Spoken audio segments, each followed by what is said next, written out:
Hello everybody, Tiffany Solorio here for Live with Prima. Welcome back to another video.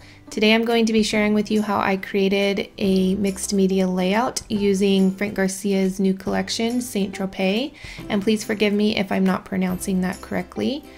This is one of the papers from the paper pack, so it does not have the foil. If you want the foil, go ahead and purchase the single sheets of paper. So those are going to have the foil on them, not the paper packs themselves. So I add a coat of clear gesso, and then after that dries, I am going to add some white crackle paste, and I add it lighter in some areas and thicker in other areas. This gives a nice variation of cracks so that I have some really small ones and larger ones. And you can also use clear crackle paste if you want, or just gesso if you don't have the crackle paste. It's not a big deal. It just adds just a little extra something to your project. So you're going to want to let that dry completely before moving on to your next step. And I let it dry on its own so that it creates really nice cracks. And I am taking a stencil and some light paste and just adding it to my project around the areas that I think I might put some embellishments, so that it's just kind of peeking out. And once I add all of my sprays and colors, it's really going to show the design from the stencil and the light paste. So it gives your project a really nice look. So I am taking some of the fabric from the Filmora fabric pack. This is like a cotton, almost like muslin fabric, and I just ripped it into strips, and I'm taking, I believe, some matte gel to apply it, and I kind of bunch it up so it's kind of crinkled just to give it a little bit more texture. And after I add a couple strips of that, I am just scraping on some white gesso just to make it a little bit more textured, and also kind of prep it for all of the sprays and stuff that I'm going to add to it. And I'm using a palette knife or spatula to do this. You can use a paintbrush if you want to. So the gesso has not dried yet, but I'm adding some 3D matte gel, and this is going to help the art stones to adhere to the project. And I also mix some art stones in with the 3D matte gel. I think it's 3D matte gel, or I do it with the light paste. I do both, so it just depends on what I have on my desk. So I sprinkle some on to the project itself, and then I use my finger to kind of push it in the gel so that it, holds it really nicely. You can see here I am mixing some of the art stones, and the mini art stones, I don't think I showed that I put those in there, but I did put a little bit of the mini art stones in there as well.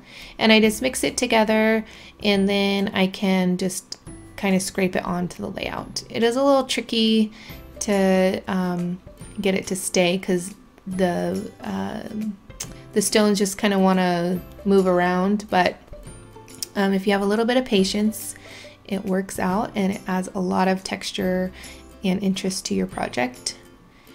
So the stones have not dried yet. I am just continuing on the process. And I am adding some pieces of an old doily that I had gotten at a thrift store. I just kind of ripped it up, and I'm using 3D matte gel to adhere it to my layout. And I just want to add more texture and just different elements to, make my project more interesting, I guess.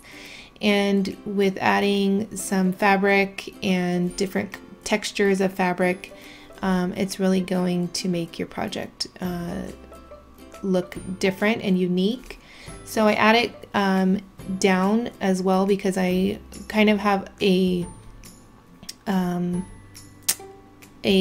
idea of how I want the whole layout to be, so I am going to add it down right there as well, because I'm going to add some flowers and different things. And these are just some straws that I picked up at Target. They're like the paper straws, and I just cut them, and then I'm adding them onto my layout with some 3D matte gel. And then I'm going to add some seashells, and you can get seashells basically anywhere.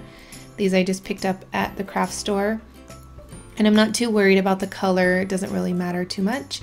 So I'm just going to add these here and there, and like I said, it doesn't really matter the color because I'm going to add a couple coats of gesso to them, and then once I add the color to them, you know, you're not going to really know what color they were before. So these add a really nice texture and interest to your page, especially if you're doing a beachy themed project or layout like I am. Just adds that extra little beach feel to it. So I just continued to add these to my layout, and I really wanted to add a starfish, but I didn't have one. I thought I did, and that's why I didn't pick one up, but that's okay. I think the starfish would have added just a little extra something to my project, but that's all right. So I am adding a coat of gesso to my seashells, and I do add a couple coats. I don't know if I show every single coat I do, but I do add a couple coats just so that the you know, that bright pink and bright green isn't so bright anymore. And then I add a little bit of gesso to the fabric as well. And I'm not completely covering the fabric with the gesso, only because I like the variation of when I add the color. It gives it a different look when I add it to the parts that have the gesso on the fabric, and then it has a totally different look when I just add the color to the fabric with no gesso. So totally different looks, and it gives nice interest to your page. I am adding some flowers now, and behind some of the flowers I add some of the upholstery thread that I love to put on a lot of my projects, and it just gives a nice texture. I am just going to play some music and let you guys enjoy the process, and if there's anything that I feel needs explanation, I will be back to share with you guys. So I hope you guys enjoy.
So I am adding the colors now, and this is Glistening Waves. I love this color.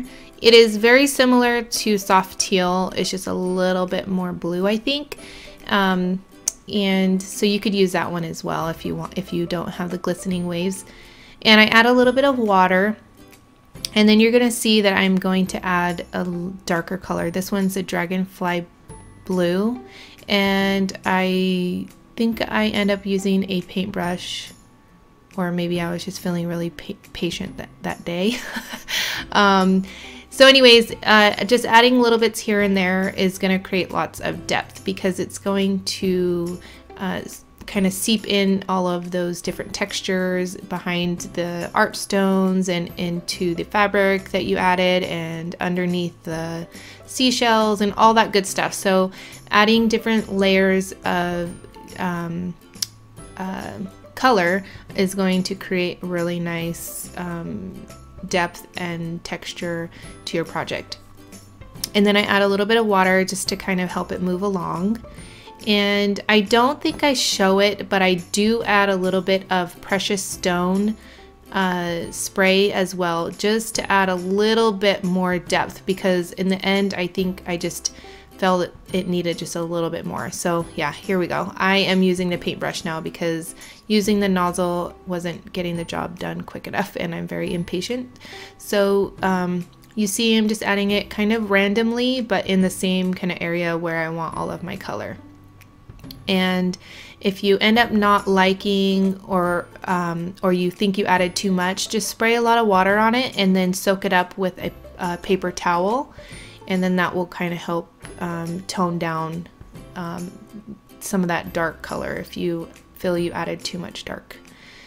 And I just continue to do this. So I add it kind of where the texture is and where I see like the fabric and then the art stones and all of the seashells, so that it seeps behind there. And like I keep saying, just adding a lot of depth to your project. And don't forget to kind of rotate it. So I do this on my projects just so that I can make sure that I'm getting all the areas. Because sometimes when you're looking at it, you know, from basically in front of it, you kind of forget like the top and different sides and different things, and you don't really realize that all of the color isn't getting everywhere. So you want to make sure that you kind of rotate it, and that's just what I did there. And I used my finger just to kind of blend it out a little bit. And then I decided it needed a little bit of green. Stepping out of my comfort zone. I've been trying to do that a lot lately, and I love this color combination. I was really hesitant at first to add the green, but I figured I would add it in a place where I knew I could soak it up if I didn't like it. So that's why I added it where there really wasn't a lot of art stones and all of the different textures. So, and then I decided I liked it, so I continued to add the green. And there I am, like I said, I just take the paper towel and just kind of soaking up some of that green because it was a little bit much. And then it helps kind of blend it out too. So if you have baby wipes, this really helps too. I didn't have any at the time, so just a paper towel. And you can also use a wet paper towel too. It just kind of helps it soak and blend when you're kind of blotching off the colors. And I just continue to add water and then add color, and it's just kind of layering and just kind of being patient and playing around with the colors to see how you like it. So these are the Say It in crystals from Prima for the collection. I love these ones. They have like gold foiling on them. So pretty. So I just add them kind of randomly on the page. And like I said, I don't show in the video, but I did add a little bit of precious stone, just kind of randomly, like how I added the dragonfly blue color bloom spray, just to give the project a little bit more depth and dimension. And to add to the depth and dimension, after all of the sprays dry and your color dries, you can add, you could dry brush on some gesso or acrylic paint. And then that just kind of highlights some of those textures and creates even more depth and dimension. That is going to complete my project for this month. I want to thank you guys so much for stopping by, and share this video with your friends and on social media. And again, thank you guys so much for watching, and I hope you guys find the Live with Prima Facebook group, and I will catch you guys next time. Bye!